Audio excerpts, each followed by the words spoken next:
നിങ്ങൾ ഇന്ന് വലിയൊരു ആഘോഷത്തിലാണ്. ഈ ആഘോഷത്തിൽ പങ്കുചേരാൻ കഴിഞ്ഞതിൽ എനിക്കും സന്തോഷമുണ്ട്. കഴിഞ്ഞ നിയമസഭാ തിരഞ്ഞെടുപ്പിൽ നമുക്കറിയാം, ഇടതുപക്ഷ ജനാധിപത്യ മുന്നണിയെയും CPM-നെയും കടപുഴക്കി എറിഞ്ഞുകൊണ്ട് നമ്മൾ നേടിയ അത്യുജ്വല വിജയം ജനാധിപത്യ കേരളം നമുക്ക് തന്ന ഏറ്റവും വലിയ സമ്മാനമായി. 10 വർഷക്കാലത്തെ ഇടതുപക്ഷത്തിന്റെ ദുർഭരണം അവസാനിപ്പിച്ച് ഇനി ഒരിക്കലും തിരിച്ചു വരാൻ പറ്റാത്ത വണ്ണം CPM-നെ പരാജയത്തിന്റെ അഗാധ ഗർത്തങ്ങളിലേക്ക് തള്ളിവിട്ട കേരള ജനതയാണ് നമ്മൾ കഴിഞ്ഞ തിരഞ്ഞെടുപ്പിൽ കണ്ടത്. അതിനെല്ലാ പ്രദേശങ്ങളും ഒരുപാട് പങ്കുവഹിച്ചിട്ടുണ്ട്. കാസർഗോഡ് മുതൽ തിരുവനന്തപുരം വരെ എല്ലായിടത്തും മാറ്റത്തിന്റെ ശംഖുലിനാദമായിരുന്നു. ഒരിക്കലും ജയിക്കാൻ പറ്റാത്ത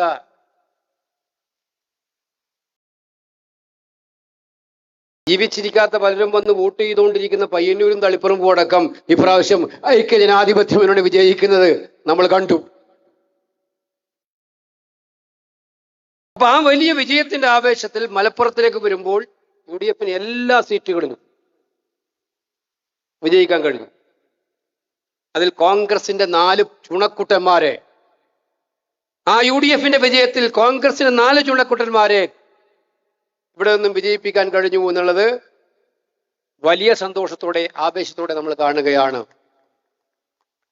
അതിനുവേണ്ടി പ്രവർത്തിച്ച ഐക്യ ജനാധിപത്യ മുന്നണിയുടെ എല്ലാ പ്രവർത്തകരെയും, അതിനുവേണ്ടി ആവേശപൂർവ്വം മുന്നിൽ നിന്ന കോൺഗ്രസ് പ്രവർത്തകരെയും അങ്ങേയറ്റം അഭിനന്ദിക്കാൻ ഈ സന്ദർഭം ഞാൻ ഉപയോഗിക്കുകയാണ്. നിങ്ങൾക്ക് എല്ലാവർക്കും എൻ്റെ അഭിനന്ദനങ്ങൾ രേഖപ്പെടുത്തുന്നു. നമ്മുടെ ഗവൺമെന്റ് വന്നു 3 മാസക്കാലത്തോളം ആകുന്നു. ഒരു ദുർഭരണം അവസാനിപ്പിക്കുമ്പോൾ ജനങ്ങൾ പ്രതീക്ഷിക്കുന്ന പ്രതീക്ഷകൾക്കനുസരിച്ച് മുന്നോട്ട് കൊണ്ടുപോകാൻ UDF-ന്റെ പരമാവധി പരിശ്രമങ്ങൾ നടന്നുകൊണ്ടിരിക്കുകയാണ്. മാറ്റം ദർശിച്ചു തുടങ്ങിയിരിക്കുകയാണ്. എല്ലാ മേഖലയിലും പാവങ്ങൾക്ക് കരുണ നൽകാൻ, അവശത അനുഭവിക്കുന്നവരെ മനസ്സിലാക്കാൻ, അവർക്ക് ആവശ്യമായിട്ടുള്ള സഹായങ്ങൾ എത്തിച്ചു കൊടുക്കാൻ, വികസനത്തിന്റെയും കരുതലിന്റെയും ഒരു പുതിയ കാലഘട്ടത്തിലേക്ക് കേരളത്തെ നയിക്കാൻ, നമുക്ക് മുന്നോട്ട് കൊണ്ടുപോകാൻ പുതിയ കേരള സർക്കാരിന് സാധിക്കുന്നുണ്ട് എന്നുള്ളത് സന്തോഷകരമായിട്ട് തന്നെ എനിക്ക് സാധിക്കും. ആ സർക്കാർ ജനങ്ങളെ പ്രതീക്ഷകൾക്കനുസരിച്ച് മുന്നോട്ട് പോയി. അടുത്ത 5 വർഷം കഴിഞ്ഞ് വീണ്ടും തെരഞ്ഞെടുപ്പ് നടക്കുമ്പോൾ CPM-ന് ഒരു കാലത്തും തിരിച്ചു വരാത്ത വണ്ണം അടുത്ത 25 വർഷക്കാലം UDF കേരളം ഭരിക്കുന്ന ഒരു രാഷ്ട്രീയ സാഹചര്യത്തിലേക്കാണ് നമുക്ക് മുന്നോട്ട് കൊണ്ടുപോകാൻ. കാരണം അതാണ് കാര്യം. ഞാൻ പറഞ്ഞില്ലേ, CPM-ന്റെ സ്ഥിതി അവരൊന്നും രക്ഷപ്പെടും തോന്നില്ല എനിക്ക്. പരാജയം ഉണ്ടായി, ചെറിയ പരാജയമല്ല, ഏറ്റവും ഭീകരമായ പരാജയം. നമ്മളാരും കമ്മ്യൂണിസ്റ്റ് പാർട്ടി നശിച്ചു കാണുന്നൊന്നും ആഗ്രഹിച്ചവരൊന്നുമല്ല. അവർ സ്വയം ആഗ്രഹിച്ചപ്പോ നമുക്കെന്തെങ്കിലും ചെയ്യാൻ പറ്റുമോ? രക്ഷപ്പെടണ്ടെന്ന് അവർ തീരുമാനിച്ചാൽ നമുക്കെന്തെങ്കിലും ചെയ്യാൻ പറ്റുമോ? ഇത് നമ്മൾ മാത്രമാണോ നമുക്ക് വോട്ട് ചെയ്തത്? അല്ല. ഈ 4 പേരുടെയും കണക്കെടുത്ത് നോക്കിയോ, അവിടങ്ങളിലൊക്കെ അതിലെ കമ്മ്യൂണിസ്റ്റ് പാർട്ടിക്ക് വോട്ട് ചെയ്തുകൊണ്ടിരിക്കുന്ന ഒരുപാട് ആളുകൾ ഇവർക്ക് വോട്ട് ചെയ്തിട്ടുണ്ട് ഇപ്രാവശ്യം. അപ്പോ അവര് വിചാരിച്ചത് ഈ വോട്ടിലൂടെയെങ്കിലും എൻ്റെ പാർട്ടി രക്ഷപ്പെടും, ഒന്ന് പാഠം പഠിക്കുന്നതാണ്. പക്ഷെ 3 മാസത്തെ പ്രവർത്തനം എടുത്ത് നോക്കുമ്പോൾ എനിക്ക് മനസ്സിലാവുന്ന അവർക്ക് പാഠം പഠിക്കാനുള്ള ഉദ്ദേശമില്ല. അവര് കഴിഞ്ഞ പ്രാവശ്യം 10 കൊല്ലം നടത്തിയ ഭരണത്തിൽ തോറ്റു കഴിഞ്ഞിട്ട് തിരുത്താൻ തയ്യാറല്ല. കഴിഞ്ഞ കാലത്തേക്കാൾ കൂടുതൽ അപകടത്തിലേക്കും കൂടുതൽ ആശയക്കുഴപ്പങ്ങളിലേക്കും പോകുന്ന കാഴ്ചയാണ് കേരളം കണ്ടുകൊണ്ടിരിക്കുന്നത്. അതുകൊണ്ടാണ് ഞാൻ പറഞ്ഞത്, നമ്മൾ ഒത്തുപിടിച്ചാൽ അടുത്ത 25 വർഷക്കാലം ഈ കേരളം ഭരിക്കാൻ പോകുന്നത് UDF ആയിരിക്കും എന്ന് പറയാനുള്ള കാരണമാണ്. നമ്മളെല്ലാവരും കൂടെ ഒത്തുപിടിക്കണം. അതിന് മലപ്പുറത്തെ ഈ MLA-മാര്, UDF-ന്റെ ഒറ്റക്കെട്ടായ പ്രവർത്തനം, ഇവിടെ മന്ത്രിമാർ ഒരുപാട് പേരുണ്ട്. വികസന കാര്യങ്ങളിൽ UDF എല്ലാ കാലത്തും മലപ്പുറത്തിന് പ്രത്യേകമായ പ്രാധാന്യം കൊടുത്തിട്ടുണ്ട്. UDF എല്ലാം അധികാരത്തിൽ വരുമ്പോഴൊക്കെ തന്നെ അവികസിതമായിട്ടുള്ള ഈ പ്രദേശത്തിന് വികസനം എത്തിച്ചു കൊടുക്കാൻ വേണ്ടിയുള്ള പരിശ്രമം നടത്തിയിട്ടുണ്ട്. അത് പൂർവാധികം ശക്തിയോടെ മുന്നോട്ട് കൊണ്ടുപോകാൻ ഇവർക്കെല്ലാവർക്കും കഴിയും. മന്ത്രിമാരും MLA-മാരും എല്ലാവരും ഒന്നിച്ചു മുന്നോട്ട് കൊണ്ടുപോകാൻ സാധിക്കും എന്നുള്ളതിന് ഒരു സംശയവും. അങ്ങനെ നമ്മുടെ നിയമസഭാ തിരഞ്ഞെടുപ്പിന്റെ ലക്ഷ്യം കഴിഞ്ഞു. ഇനി നമ്മുടെ ലക്ഷ്യം എന്താണ്? ഇനി നമ്മുടെ ലക്ഷ്യം 2029. നമ്മുടെ ഇന്ത്യൻ രാഷ്ട്രീയം കണ്ടുകൊണ്ടിരിക്കുകയാണ്. ഇന്നിപ്പോ നമ്മുടെ തൊട്ടു മുമ്പ് ഞങ്ങൾ നടത്തിയ പ്രകടനം എന്തായിരുന്നു?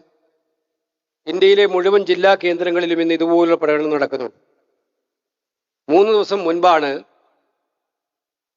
ഉത്തരാഖണ്ഡിലെ ഹൽദ്വാനി എന്ന് പറയുന്ന പ്രദേശത്ത് അവിടെ കോൺഗ്രസിന്റെ സംസ്ഥാന തലത്തിലുള്ള ഒരു പ്രവർത്തക സമ്മേളനം 10,000 പേരോളം പങ്കെടുത്ത പ്രവർത്തക സമ്മേളനത്തിൽ പങ്കെടുക്കാൻ കോൺഗ്രസ് അധ്യക്ഷൻ മല്ലികാർജുന ഖാർഗെ അവിടെ എത്തി. അദ്ദേഹം പ്രസംഗിച്ചു. ആ പ്രസംഗം നടത്തി അദ്ദേഹം തിരിച്ചു ഡൽഹിയിലോട്ട് വന്നു. പിറ്റേ ദിവസം അവിടെ ഉണ്ടായിരുന്നു അദ്ദേഹം 2 ദിവസം.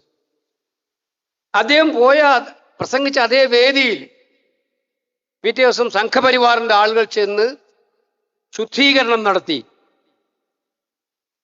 മല്ലികാർജുന ഖാർഗെ അവിടെ പ്രസംഗിച്ചപ്പോൾ അശുദ്ധി ഉണ്ടായി എന്നാണ് മലയാളത്തിൽ പറഞ്ഞാൽ.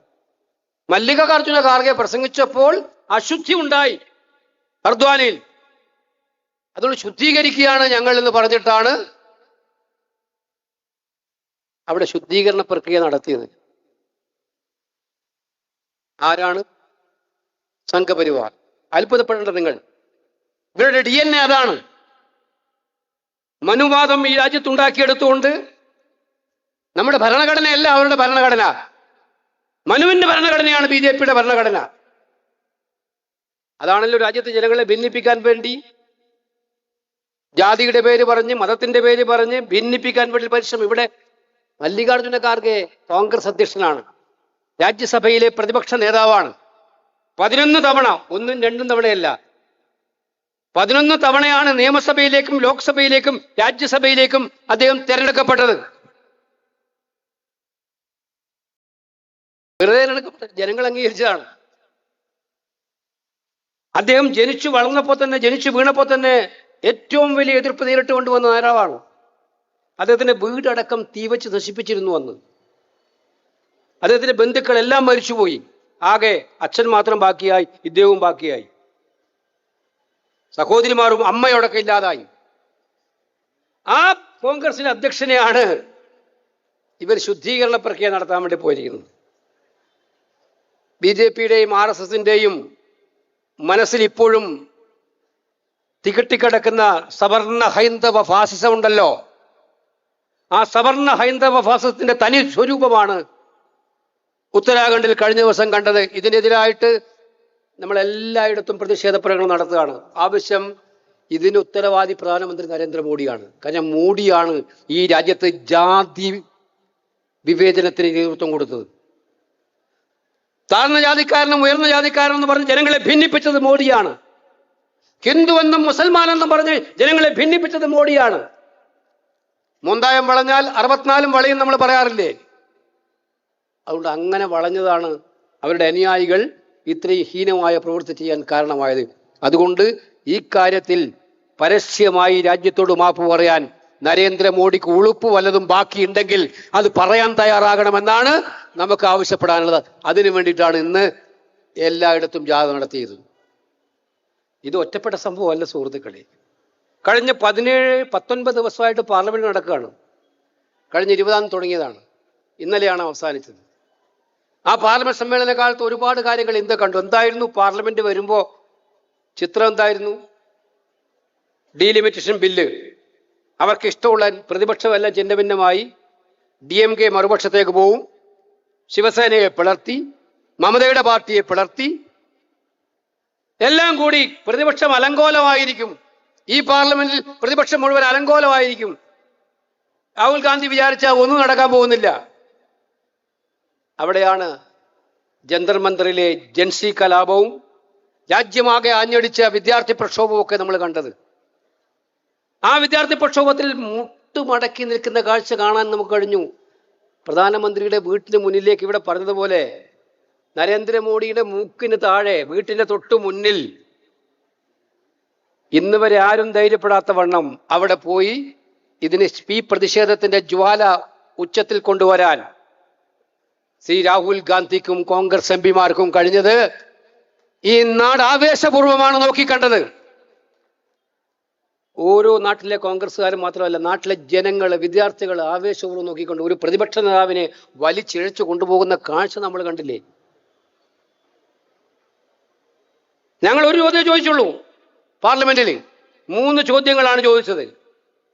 പെല്ലറ്റ് ഗൺ സാധാരണ ഉപയോഗിക്കാറില്ല. പെല്ലറ്റ് ഗൺ ഉപയോഗിച്ചിട്ടാണ് വിദ്യാർത്ഥികൾക്കെതിരായിട്ട് വെടിയുതിർത്തത്. ഒരു വിദ്യാർത്ഥിയുടെ കണ്ണ് നഷ്ടപ്പെട്ടു. രാഹുൽ ഗാന്ധി ആ വിദ്യാർത്ഥിയെ കണ്ട് മാധ്യമങ്ങളിലേക്ക് മുമ്പിൽ കാണിച്ചു കൊടുത്തു. ഒരു വിദ്യാർത്ഥിക്ക് തോളലിന് പരിക്കേറ്റു. ഈ പെല്ലറ്റ് ഗൺ ഉപയോഗിച്ചിട്ടില്ല എന്നാണ് ഗവൺമെന്റ് പറയുന്നത്. ഞങ്ങൾ ചോദിച്ച ഒറ്റ ചോദ്യം, പെല്ലറ്റ് ഗൺ ഉപയോഗിച്ചുള്ള തെളിവുകൾ ഹാജരാക്കിയിട്ടുണ്ട്. ഇതാരാണ് നിർദ്ദേശം കൊടുത്തത്? ഡൽഹി ഭരിക്കുന്നത് കേന്ദ്ര ആഭ്യന്തര വകുപ്പാണ്. ആഭ്യന്തര വകുപ്പ് മന്ത്രി ആരാണ്? അമിത്ഷായാണ്. അമിത്ഷാ ആണോ നിർദ്ദേശം കൊടുത്തത്? അമിത്ഷാ ആണോ നിർദ്ദേശം കൊടുത്തത്? അല്ല എങ്കിൽ ആരാണ് നിർദ്ദേശം കൊടുത്തത്? ഇത് അമിത്ഷാ ലോക്സഭയിൽ പറയണം. ലോക്സഭ നടക്കുമ്പോൾ ഞങ്ങളുടെ ചോദ്യങ്ങൾക്ക് ഉത്തരം പറയാൻ അമിത്ഷാ ഇവിടെ ഉണ്ടാകണം. നമ്മൾ ആവശ്യപ്പെട്ടു. മാത്രമല്ല, ഈ അക്രമത്തിൽ വിദ്യാർത്ഥികളോട് ഇന്ത്യയുടെ പ്രധാനമന്ത്രി മാപ്പ് പറയണം. ഈ ആവശ്യമാണ് രാഹുൽ ഗാന്ധി ഉന്നയിച്ചത്. പ്രധാനമന്ത്രിയുടെ വീട്ടിൽ മുന്നിൽ പോയി സത്യാഗ്രഹം നടത്തിയപ്പോൾ ഞങ്ങൾ ഉന്നയിച്ച ആവശ്യം ഇതായിരുന്നു. പാർലമെന്റിൽ ഉന്നയിച്ച ആവശ്യം ഇതായിരുന്നു. ഈ ആവശ്യം ഉന്നയിച്ച സാധാരണഗതിയിൽ എന്താ ചെയ്യുക? ലോക്സഭ നടക്കുമ്പോൾ 56 ഇഞ്ച് ഉണ്ടല്ലോ നരേന്ദ്രമോദിക്ക്. ഈ 56 ഇഞ്ചുള്ള ആള് അവിടെ വന്നിട്ട് ആ നെഞ്ച് നിവർത്തിയിട്ട് മറുപടി പറയണ്ടേ? ധൈര്യം ഉണ്ടെങ്കിൽ, തൻ്റെ ഉണ്ടെങ്കിൽ മറുപടി പറയണ്ടേ? ഈ കഴിഞ്ഞ 17 ദിവസക്കാലം പാർലമെന്റിലൂടെ ഒളിച്ചു വന്നിട്ട് സ്വന്തം മുറിയിലിരിക്കുന്നതല്ലാതെ ലോക്സഭയുടെ കവാടത്തിനകത്തേക്ക് കയറാൻ ഇന്ത്യയുടെ പ്രധാനമന്ത്രിക്കും ആഭ്യന്തരമന്ത്രിക്കും നട്ടലില്ലാതെ പോയത് എന്തുകൊണ്ടാണെന്നാണ് രാജ്യം ചോദിക്കുന്നത്. BJP-ക്കാർ ഉത്തരം പറയണം. നിങ്ങളെ നേതാവ് അമിത്ഷാ ആരാണോ വലിയ പുലിയാണെന്നല്ലേ പറയുന്നത്. ആ പുലി പൂച്ച പോലെ നിൽക്കുന്ന കാഴ്ചയാണ് ഇന്ത്യൻ പാർലമെന്റ് കഴിഞ്ഞ 17 ദിവസം കണ്ടത്. എന്ത് പുലി? ഈ ചോദ്യത്തിന് ഉത്തരം പറയാൻ കഴിഞ്ഞിട്ടില്ല. ഇന്നലെ വന്നിരിക്കുകയാണ് സുഹൃത്തുക്കളെ. വന്ദേ മാതരത്തിന്റെ ഒരു 1.5 മിനിറ്റ് ഉണ്ട്. പാർലമെന്റിൽ വന്നു എന്ന് വരുത്തി തീർക്കാൻ, മുഖം രക്ഷിക്കാൻ വേണ്ടി ഇന്നലെ വന്നിട്ട് വന്ദേ മാതരം ചൊല്ലുമ്പോൾ നമുക്ക് ബഹളം ഉണ്ടാക്കാൻ പറ്റില്ലല്ലോ. ആ വന്ദേ മാതരത്തിന് മാത്രം വന്ന് അവിടെ ഇരുന്ന് തടി രക്ഷപ്പെടുകയാണ്. ഒളിച്ചോടുന്ന പ്രധാനമന്ത്രിയെയും ആഭ്യന്തരമന്ത്രിയെയും കണ്ടു. ഇന്ത്യയിലെ ജനങ്ങൾ മനസ്സിലാക്കി ഇവരുടെ ധൈര്യത്തിന്റെ കേൾപ്പ്. ഞാൻ പറഞ്ഞു വരുന്നത്, ഈ രാജ്യത്തെ വിദ്യാർത്ഥികൾ ഈ സമരവുമായി രംഗത്തിറങ്ങാൻ കാര്യം എന്തായിരുന്നു? വിദ്യാഭ്യാസം എന്ന് പറയുന്ന ആ സിസ്റ്റത്തെ മുഴുവൻ തകർത്തിയിരിക്കുകയാണ്. മുഴുവൻ BJP-യുടെയും സംഘപരിവാറിന്റെയും അജണ്ട നടപ്പിലാക്കുകയാണ് ഇവിടെ ലക്ഷ്യം. RSS ആണ്. നിങ്ങൾക്കറിയാമോ, ഇപ്പൊ FCRA ബില്ല് പാസ്സാക്കാൻ ശ്രമിച്ചു. ന്യൂനപക്ഷങ്ങള് മദ്രസകളായാലും പള്ളികളായാലും ക്രൈസ്തവ ദേവാലയങ്ങളായാലും ഒക്കെ നടത്തും. ചിലപ്പോൾ വിദേശ സഹായം കിട്ടിയെന്ന് വരും. അവരൊക്കെ രജിസ്റ്റേർഡ് ആണ്. വിദേശ സഹായം പരിശോധിക്കാൻ ആവശ്യമുണ്ട്. പക്ഷെ ഈ നിയമം കൊണ്ടുവന്നാൽ എന്താ സംഭവിക്കാൻ പോകുന്നത്? എവിടെയെങ്കിലും ഒരു ചെറിയ കണക്ക് തെറ്റിയാൽ ആ സ്ഥാപനങ്ങളെ മുഴുവൻ, സ്ഥാപനങ്ങൾ ഒരു സ്ഥാപനമല്ല, ആ സ്ഥാപനം നടത്തുന്ന മുഴുവൻ സ്ഥാപനങ്ങളെയും തിരിച്ചെടുക്കാനുള്ള വ്യവസ്ഥ മുൻകാല പ്രാബല്യം നൽകിയിട്ടാണ് ഈ ബില്ലിൽ വെച്ചിരിക്കുന്നത്. ന്യൂനപക്ഷങ്ങളെ വരിക്ക് നിർത്താൻ, NGO-കളെ വരിക്ക് നിർത്താൻ വേണ്ടിയിട്ടുള്ള FCRA ബില്ല്. ഞങ്ങൾ പറഞ്ഞു, ഞങ്ങളുടെ സിരകളിൽ ചോരയുണ്ടെങ്കിൽ ഈ ബില്ല് പാസ്സാക്കാൻ ഞങ്ങൾ പാർലമെന്റിൽ അനുവദിക്കില്ല എന്ന് പ്രഖ്യാപിച്ചു. അവസാനം JPC-യിൽ വെച്ചിട്ട് അതും തടി തപ്പി മുന്നോട്ട് കൊണ്ടുപോയി. ഡീലിമിറ്റേഷൻ ബില്ല് ആ അജണ്ടയും പൊളിഞ്ഞുപോയി. അവസാന ദിവസം വരെ പ്രഖ്യാപനമായിരുന്നു, ഇന്ന് വരും, നാളെ വരും, നാളെ വരും. ആരും വന്നില്ല. ഒരു ഡീലിമിറ്റേഷൻ ബില്ലും വന്നില്ല. ഞാൻ പറഞ്ഞു വന്നത്, FCRA അടക്കമുള്ള നിയമ ഭേദഗതി വരുത്തുന്ന ഇവർ RSS-നെ തുടർന്നില്ല.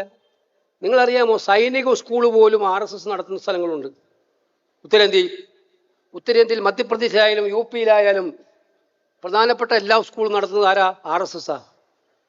അവർ രജിസ്റ്റർ ചെയ്തിട്ട് പോലുമില്ല. അതുകൊണ്ട് FCRA ബാധകമല്ല. അവർക്ക് എത്ര വിദേശ ഫണ്ടും വാങ്ങിക്കാം. ആർക്കും ചോദ്യം ചെയ്യാൻ പാടില്ല. അവർ വാങ്ങിക്കുന്ന വിദേശ ഫണ്ടെല്ലാം വാങ്ങിച്ചവരെ വെച്ചോളണം. അവർ ചോദ്യം ചെയ്യാത്തവരാണ്.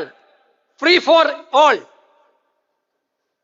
ന്യൂനപക്ഷങ്ങളെ, മറ്റ് NGO-കളെ ആക്രമിക്കുക. ഇതായിരുന്നു അവരുടെ പ്ലാൻ. വിദ്യാഭ്യാസം എന്ന് പറയുന്നത് തങ്ങളുടെ കൈപ്പിടിയിൽ നിൽക്കണമെന്ന് ആഗ്രഹിക്കുകയാണ് അവർ. അതിനുവേണ്ടിയുള്ള അജണ്ടകളുമായിട്ടാണ് അവർ മുന്നോട്ട് വന്നുകൊണ്ടിരിക്കുന്നത്. ആ അജണ്ടകൾ നടപ്പിലാക്കാൻ, വിദ്യാഭ്യാസത്തെ കാവ്യവൽക്കരിക്കാൻ, സിലബസും കരിക്കുലവുമെല്ലാം ഗാന്ധിജി അല്ല മഹാൻ, ഗോഡ്സെയാണ് മഹാൻ എന്ന് വരുത്തി തീർക്കാൻ, ബാബറും അക്ബറും ഔറംഗസീബും മുഗള ചക്രവർത്തിമാരുമെല്ലാം വളരെ മോശം കഥാപാത്രമാക്കി കുട്ടികളെ പഠിപ്പിക്കാൻ, സിലബസിനെ മാറ്റിയെടുക്കാൻ, ജാതിയും മതവും കൊച്ചു വിദ്യാർത്ഥികളുടെ മനസ്സിലകത്തേക്ക് പോലും തള്ളിക്കയറ്റി വിഭാഗീയത ഉണ്ടാക്കിയെടുത്ത് കുരുന്നിലെ ഉണ്ടാക്കിയെടുക്കാനുള്ള വികലമായ വിദ്യാഭ്യാസ നയമാണ് മുന്നോട്ട് പോകുന്നത്. അതിന്റെ ഭാഗം തന്നെയാണ് PMCയും. അതിന്റെ ഭാഗം തന്നെയാണ് അവരുടെ ഡിസൈനാണ്, അവരുടെ എഡ്യൂക്കേഷൻ സമ്പ്രദായത്തിന്റെ ഡിസൈനാണ് PMCയും BJPയും സംഘപരിവാറും. ഇപ്പൊ പിണറായി വിജയൻ നമ്മളോട് പറയാ, ആരാണ് PMC നടപ്പിലാക്കാൻ കരാർ ഒപ്പിട്ടത്? കഴിഞ്ഞ ദിവസം ഞാൻ ചോദിച്ചു, ശിവൻകുട്ടി വികാരപരമായി പ്രസംഗിക്കുന്നത് കേട്ടു. ഈ ശിവൻകുട്ടിയാ പറഞ്ഞത് 2000 കോടി നഷ്ടപ്പെടും PMC നടപ്പിലാക്കിയാൽ. ഒരു സ്റ്റേറ്റിന് 2000 കോടി നടപ്പിലിടും. ഞാനതിൻ്റെ കണക്കെടുത്ത് നോക്കി. കർണാടകത്തിൽ നമ്മുടെ ഗവൺമെൻറ് ആണല്ലോ. 3 കൊല്ലം കൊണ്ട് നിങ്ങൾക്ക് എത്ര പൈസ കിട്ടിയത്? കാര്യം നമ്മുടെ ഗവൺമെൻറ് അല്ല ഒപ്പിട്ടത് BJP ഗവൺമെൻറ് ആയിരുന്നു. പൈസ വാങ്ങിച്ചു തുടങ്ങിയതും BJP ഗവൺമെൻറ് ആയിരുന്നു. ആ BJP ഗവൺമെൻറ് പൈസ വാങ്ങിച്ചു തുടങ്ങി അവർ മുന്നോട്ട്. മധ്യപ്രദേശ് BJP ഭരിക്കുന്ന സ്റ്റേറ്റ്, കർണാടകത്തിൽ കിട്ടിയത് 222 കോടി. BJP ഭരിക്കുന്ന സ്റ്റേറ്റിൽ 5 കൊല്ലം കിട്ടിയത് എത്ര അറിയോ? 668 കോടി. ഒരു വർഷം 100 കോടി. അതിനാണ് ഈ 1000 കോടി പോകുന്നൊക്കെ പറഞ്ഞത് പർവ്വതീകരിച്ചവർ. അത് CPI മന്ത്രിമാർ പോലും അറിയാതെ ഒപ്പിട്ട് കൊടുത്ത പിണറായി വിജയൻ, സായിപ്പിന്റെ മുമ്പിൽ കവാത്ത മറന്ന് ഒപ്പിട്ട് കൊടുത്ത പിണറായി വിജയനാണ് കോൺഗ്രസിനെയും കുറ്റപ്പെടുന്നത്. കോൺഗ്രസിന് ഇക്കാര്യത്തിൽ വ്യക്തമായ നയമുണ്ട് കേട്ടോ. സംഘപരിവാറിന്റെ അജണ്ട, വിദ്യാഭ്യാസ അജണ്ട നടപ്പിലാക്കാൻ അത് എത്ര പണം നഷ്ടപ്പെട്ടാലും ആ വിദ്യാഭ്യാസ അജണ്ട നഷ്ടപ്പെടാനില്ല. ഒരു പദ്ധതിയെയും ഇന്ത്യൻ നാഷണൽ കോൺഗ്രസ് അനുകൂലിക്കുമെന്ന് വിചാരിക്കണ്ട. അത് ശക്തമായിട്ടല്ലേ പറയുന്നു. വിദ്യാഭ്യാസ രംഗത്ത് ഈ ഇന്ത്യയിൽ ഒട്ടാകെ നടക്കുന്ന സമരം ഇതിന്റെ ഭാഗമായിട്ടാണ്. RSS സ്പോൺസർ ചെയ്യുന്ന, അവർ ക്യാപ്ചർ ചെയ്യാൻ ശ്രമിക്കുകയാണ് ഇന്ത്യൻ എഡ്യൂക്കേഷൻ സിസ്റ്റത്തെ. അത് സമ്മതിക്കുന്ന പ്രശ്നം നമുക്കില്ല. നമ്മളിതിനെ മുന്നോട്ട് പോകും. ഈ നാട്ടിൽ ചെറുപ്പക്കാർക്ക് തൊഴിലില്ല. എന്തുകൊണ്ടാണ് വിദ്യാർത്ഥികൾ സമരത്തേക്ക് ഇറങ്ങുന്നത്? പഠിച്ചാലും ജോലിയില്ല, പഠിച്ചു കഴിഞ്ഞവർക്ക് ജോലിയില്ല, വിദേശത്ത് പോയാൽ പോലും രക്ഷയില്ലാത്ത അവസ്ഥയിൽ നിൽക്കുകയാണ്. അതൊന്നും മോഡിയുടെ അജണ്ടയല്ല. 12 കൊല്ലക്കാലമായി ഈ നാടിനെ തകർത്തെറിഞ്ഞവർ മുന്നോട്ട് കൊണ്ടുപോവാണ്. ജനം അവർക്കെതിരായി. എതിരായ ജനത്തെ പിടിച്ചു വെക്കാൻ വേണ്ടിയിട്ടാണ് ഈ ഡീലിമിറ്റേഷൻ ബില്ല് കൊണ്ടുവന്നിരിക്കുന്നത്. ഈ ഡീലിമിറ്റേഷൻ ബില്ല് നമ്മൾ ജനസംഖ്യാ നിയന്ത്രണം നടത്തിയവരാണ്. നമ്മളോട് പറഞ്ഞു നിങ്ങൾക്ക് 2 കുട്ടികൾ മതിയെന്ന്. അങ്ങനെ 2 കുട്ടികളെ അംഗീകരിച്ചവരാണ് നമ്മൾ. അതിൻ്റെ ശിക്ഷ ഇപ്പം അനുഭവിക്കണമെന്നാണ് പറയുന്നത്. പാർലമെന്റ് അംഗങ്ങളുടെ എണ്ണം മറ്റു സ്റ്റേറ്റുകളിൽ വർദ്ധിപ്പിക്കും, നമ്മുടെ സ്റ്റേറ്റിൽ കുറയും. അങ്ങനെ വന്നാൽ ഡീലിമിറ്റേഷനിലൂടെ, നിങ്ങൾ കണ്ടോ ആ ഡീലിമിറ്റേഷന് പ്രത്യേകതയാണ്. ആസാമിലൊക്കെ നടത്തിയത് നിങ്ങൾ അന്വേഷിച്ച് നോക്കണം. അവർക്ക് സൗകര്യമായി നിയോജക മണ്ഡലം വെട്ടിമുറിച്ചിട്ട് ജയിക്കാമെന്നാണ് അവർ കണക്കാക്കുന്നത്. ആ പൂതി നടപ്പില്ല.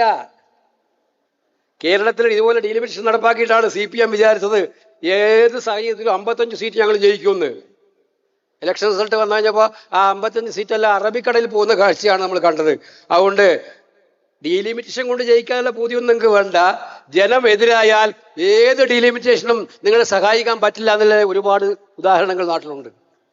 ഞാൻ പറഞ്ഞു വന്നത് അവരുടെ അജണ്ട എന്താണ്? ദക്ഷിണേന്ത്യൻ സംസ്ഥാനങ്ങളെ, നോർത്ത് ഈസ്റ്റിനെ, ഒഡീസയെ, പഞ്ചാബിനെ, ഈ സംസ്ഥാനങ്ങളെയൊക്കെ തന്നെ ജനസംഖ്യാ നിയന്ത്രണം ഫലപ്രദമായി നടപ്പിലാക്കിയ ഈ സംസ്ഥാനങ്ങളെല്ലാം തന്നെ നിയന്ത്രിക്കുക. അതായിരുന്നു അവരുടെ ലക്ഷ്യം. അതിനു വേണ്ടിയിട്ടാണ് ഈ പാർലമെന്റിൽ വരാൻ വേണ്ടി പോകുന്നത്, നടപ്പാക്കുക. ഇവരുടെ അജണ്ടയിൽ ഒറ്റ കാര്യമുള്ളൂ, ജനങ്ങളെ വിഭജിക്കുക. അത് പ്രദേശത്തിന്റെ പേരിൽ, റീജിയന്റെ പേരിൽ, റിലീജിയന്റെ പേരിൽ, കാസ്റ്റിന്റെ പേരിൽ ജനങ്ങളെ ഭിന്നിപ്പിക്കുക. അല്ലാതെ ജനങ്ങൾക്ക് വേണ്ടി സേവനം നടത്തിയിട്ടല്ല. വഖഫ് കൊണ്ടുവന്നത് എന്തിനാണ്? വഖഫ് ബില്ല് നമ്മൾ കണ്ട് ചർച്ച ചെയ്തല്ലേ, ഞങ്ങൾ പാർലമെന്റിൽ ഞാൻ പ്രസംഗിച്ചതാണ്. നിങ്ങൾ മനസ്സിലാക്കി കാണുമെന്ന് ഞാൻ വിചാരിക്കുകയാണ്. ഞാൻ ചോദിച്ച ചോദ്യമുണ്ട്, അന്ന് ഇപ്പൊ പ്രസക്തമായ ചോദ്യമുണ്ട്. ഗുരുവായൂർ ദേവസ്വം ബോർഡിൽ നിങ്ങളെ നിയമം എന്താണ്? ഹിന്ദു മിനിസ്റ്റേഴ്സ് തീരുമാനിക്കണം, അങ്ങനെയല്ലേ? ഹിന്ദു MLA മാർ. ഗുരുവായൂർ ദേവസ്വം ബോർഡ് തീരുമാനിക്കുന്ന ആരാണ്? ഹിന്ദു MLA മാർ തീരുമാനിക്കണം. ശരിയാണ്, തെറ്റു പറയാൻ പറ്റില്ല. വിശ്വാസമുള്ളവർക്ക് കൂടെ അത് ഒരു മുസ്ലിമിനും അതിന്റെ തെറ്റിൽ തോന്നിയിട്ടില്ല. എത്രയോ കാലമായി നടന്നുകൊണ്ടിരിക്കുക കേരളത്തിൽ. വഖഫിൽ മുസ്ലിങ്ങൾക്ക് ആവാന്നാ പറയുന്നത്. വഖഫ് പ്രോപ്പർട്ടികൾ എന്ന് പറയുന്നത് എന്തിനു പേരിലാണ് നമുക്ക് എല്ലാവർക്കും അറിയാം. സത്യത്തിൽ അത് അള്ളാഹുവിന് ദാനം ചെയ്യുന്നതാണ്. അവർ വിശ്വാസത്തിന്റെ ഭാഗമായിട്ടുള്ള സമർപ്പണമാണത്. ആ സമർപ്പണമായിട്ടുള്ള വഖഫ് പ്രോപ്പർട്ടികൾ കൈകാര്യം ചെയ്യുന്ന ബോഡിയിലേക്ക് മുസ്ലിങ്ങളെ പറ്റും എന്ന നിയമം കേന്ദ്രം കൊണ്ടുവന്നു. ഞങ്ങളന്ന് പാർലമെന്റിൽ ശബ്ദമായി നിശ്ചിതമായി വിമർശിച്ചാണ്. സുപ്രീം കോടതി പോയി ചില കാര്യങ്ങൾ സ്റ്റക്ക് ചെയ്തു. മുസ്ലിമിന്റെ നിർവചനം അവർ സ്റ്റക്ക് ചെയ്തു, സ്റ്റക്ക് ഡൗൺ ചെയ്തു. പക്ഷെ ചിലത് പിന്നെയും ബാക്കി അവിടെ കിടക്കുന്നു. എന്തൊരു ന്യായമാണിത്? അപ്പൊ ഒറ്റ ഉദ്ദേശമുള്ളൂ, മതത്തിന്റെ പേരിൽ ജനങ്ങളെ രണ്ട് തട്ടിലാക്കി ഭിന്നിപ്പിക്കുക, അടിപ്പിക്കുക, എന്നിട്ട് വോട്ട് കിട്ടുക. ഇതാണ് അവർ നടത്തിയ. അങ്ങനെ മതത്തിന്റെ പേരിലൊന്നും ഭിന്നിപ്പിക്കാൻ സാധിക്കില്ല എന്ന് BJPക്ക് കഴിഞ്ഞ നിയമസഭാ തെരഞ്ഞെടുപ്പിൽ കേരളത്തിൽ മനസ്സിലായിട്ടുണ്ടാവും എന്നുള്ളത് എനിക്ക് വിശ്വാസം. ഇനിയും അത് മനസ്സിലാക്കാൻ വേണ്ടി പോന്നേ ഉള്ളൂ. രാജ്യം മാറിക്കഴിഞ്ഞു. രാജ്യം മാറിക്കഴിഞ്ഞു. ഇന്ന് നിങ്ങൾ കഴിഞ്ഞ ദിവസം അലഹബാദിൽ രാഹുൽ ഗാന്ധിയൊക്കെ പങ്കെടുത്ത വിദ്യാർത്ഥി ഞങ്ങൾ വിചാരിച്ചത് ഒരു 14,000 പേര് വരുന്നായിരുന്നു. പക്ഷെ 50,000-ലധികം വിദ്യാർത്ഥികളാണ് വന്നത്. നമ്മൾ വിളിച്ച ഓട്ടോമാറ്റിക്കലായി ഒരു വിദ്യാർത്ഥികളാണ്. നിങ്ങൾ എഴുതി വെച്ചോ, ഇത് ഞാൻ വെറുതെ പറയുന്നതല്ല. കഴിഞ്ഞ നിയമസഭാ തെരഞ്ഞെടുപ്പ് കാലത്ത് നമ്മൾ പറഞ്ഞിരുന്നു, എഴുതി വെച്ചോ, 2029 രാഹുൽ ഗാന്ധി ആയിരിക്കും ഇന്ത്യയുടെ പ്രധാനമന്ത്രി. അതുവരെ വിശ്രമമില്ല നമുക്ക്. അതുവരെ നമുക്ക് വിശ്രമമില്ല. ഈ രാജ്യത്തെ വർഗീയ കോമരങ്ങളെ, ഭ്രാന്തന്മാരെ, ജനങ്ങളെ ഭിന്നിപ്പിച്ച് ഈ നാടിനെ ഇല്ലാതാക്കുന്നവർ നിങ്ങൾ അറിഞ്ഞോ? അരുണാചൽ പ്രദേശിൽ നിങ്ങൾ കഴിഞ്ഞു. ഇവർ വലിയ ദേശീയവാദികളാണല്ലോ BJPക്കാർ. ദേശീയവാദം പറയാണല്ലോ. അരുണാചൽ പ്രദേശിന്റെ ഭൂമി മുഴുവൻ എടുത്തോണ്ട് പോയി ചൈന.